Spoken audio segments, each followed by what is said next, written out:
గుర్తుకొస్తున్నాయి. అసలు లవ్ అంటే నేను లవ్ చేయలేదు. ఆయన చేశారు. యాక్చువల్గా లైఫ్లో ఎలా ఉంటుందంటే ఫస్ట్ నేను గోల్ రీచ్ అవ్వాలనేది ఒకటి ఉండే. ఓకే.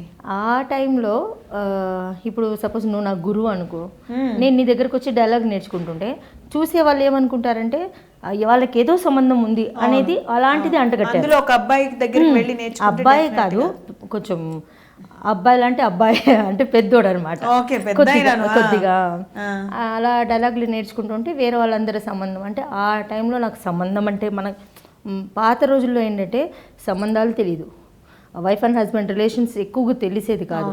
ఇప్పుడు ప్రతిదీ నెట్ రావడం వల్ల చిన్న చిన్న పిల్లలకు కూడా తెలిసిపోతున్నాయి, అన్నీ తెలిసిపోతున్నాయి. అప్పుడు మా వరకు నాకు ఒక 15-16 ఉన్నప్పుడు అసలు నాకు లైఫ్ ఏంటో తెలియదు. అయితే అలాంటి టైంలో అంటే సంబంధం అంటే ఏంటండి అని అడిగేవాళ్ళని. అంటే లేదు మీ ఇద్దరి మధ్యన ఏదో సంబంధం ఉంది అని మాట్లాడారు. ఉందండి, గురువు శిష్యుడు శిష్యురాలుగా అలాగే నేర్చుకుంటున్నా, నేను తెలుగు నేర్చుకోవాలి బాగా అని. అంటే లేదు అలా ఇలా అని చెప్పి చాలా ఇది చేస్తే ఏమైందంటే నాకు ఒక పెద్ద మెంటల్, నేను ఒక పెద్ద మెంటల్ అనమాట. అంటే ఏ విధంగా అంటే ఇప్పుడు నేను చేయలేదు అని 100 సార్లు చెప్తాను, చేశారంటే చేశాను ఏంటి ఇప్పుడు అదే తెగించి చెప్పేస్తాను. ఏంటి ఆ ఒక్క మాట నా జీవితం నాశనం చేసింది. అంటే నాశనము అంటే ఇప్పుడు అతను గురువు గారి దగ్గరికి వెళ్ళి నేర్చుకుంటాం, నాశనం అంటే అతన్ని పెళ్లి చేసుకున్నాను. పెళ్లి చేసేసారు వీళ్ళు. ఎవరు? మా టీంలో ఉండే వాళ్ళందరూ కలిసి చేశారు పెళ్లి. అంటే మీ గ్రూప్ వాళ్ళు, మిగతా వాళ్ళందరూ కలిసి అంటే నువ్వు అప్పుడు అన్నావు అవును నాకు అతనికి ఉంది ఏంటి ఇప్పుడు అన్నట్టు, అంటే అక్కడ కట్ అయిపోతుంది అనుకునేసి అన్నా.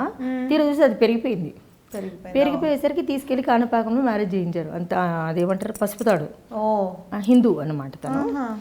ఎందుకు అంటే మీ ఫాదర్ లేరు, మదర్కి తెలీదా? అసలు ఎవరికి బయట వాళ్ళు బయటికి రారు కదా, మా ఇంట్లో వాళ్ళు బయటికి రారు, వాళ్ళకి తెలియదు. మరి నిన్న అప్పుడు ఒక్కదాన్ని బయటికి పంపించేవాళ్ళ? మరి నేను చేసేదాన్ని, బయటికి వెళ్ళి ధైర్యంగా వెళ్ళేసి వచ్చేదాన్ని. ఇంకా పెళ్లి చేసుకున్నాక మొగుడు ఏం చేస్తాడు అంటే వైఫ్ అండ్ హస్బెండ్ కాదు వైఫ్ అండ్ హస్బెండ్ గా రిలేషన్స్ ఉండాలని చెప్పి తీరా చూస్తే పెద్ద బాంబ్ బ్లాస్ట్ అనమాట.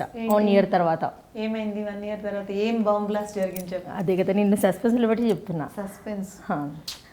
నేను అనుకోవడం ఏంటంటే అతనికి బిఫోర్ మ్యారేజ్ అయిందేమో.